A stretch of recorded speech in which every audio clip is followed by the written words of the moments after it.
Most people in America are thinking about how do I make a life worth living and return with having.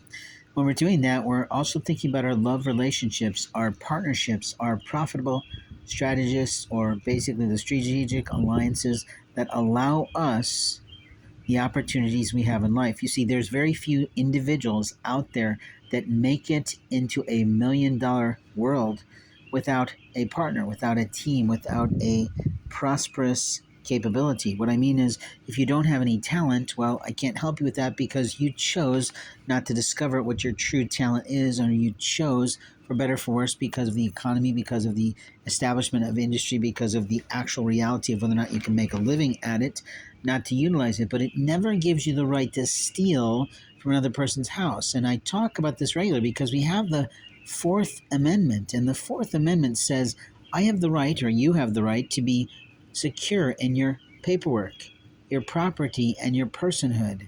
And what we know by that is it means that when long ago the Civil War was going on, people were having their houses commandeered, their goods looted, and literally stolen from them by the military to make all sorts of things. They were taking tin to make bullets and melting that down, but at the same time, they were stealing food and pleasures and other types of things that really were not supposed to happen during that time period, during the acts of the concept of a civil war. And now, if we think about that, what that was like, I mean, we're talking about muskets and bayonets and things that were not really great. They were pretty barbaric compared to the guns of today. But at the same time, it was a very low, slow, and kind of long, deadly type of environment where they shot first and then they killed each other with knives. And that's really kind of gross if you think about it. But the truth is, the value of life is being lost somehow with the video game technologies and the abuse of ideologies that says that a human life doesn't matter. The truth is, every human life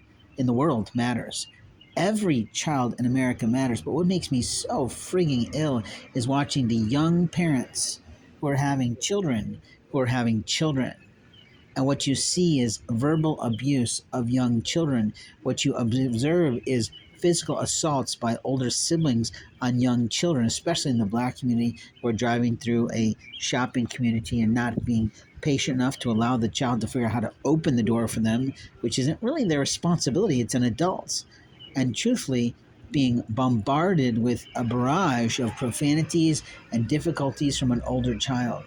It's an immaturity to bring a child in this world without your willingness to read about how to bring a healthy being into fruition, a performing oriented person into the community, a productivity oriented individual into prosperity. So you might be mad at me for the things that I say and the opinions that I render, but I am a columnist. I am a journalist in that way. I have the right, just like you do, to render your opinion about me or anyone else. But here's where your rights end. After rendering your marvelous opinion to someone privately or even publicly, you have no rights to take an action of abuse towards anyone like me or anyone who doesn't really want to care for me. In America, we must preserve the peace, even though there's war that's always been raging overseas in the Middle East. It's a long time biblical religious oriented war, and some of it is righteous and some of it is more disease of the mind, of people who think they're in charge of it all when they're not at all at this time. The truth is, in America, we must know what is and isn't lawful, what is and isn't correct, what is and isn't self righteousness versus self service versus truly others oriented service.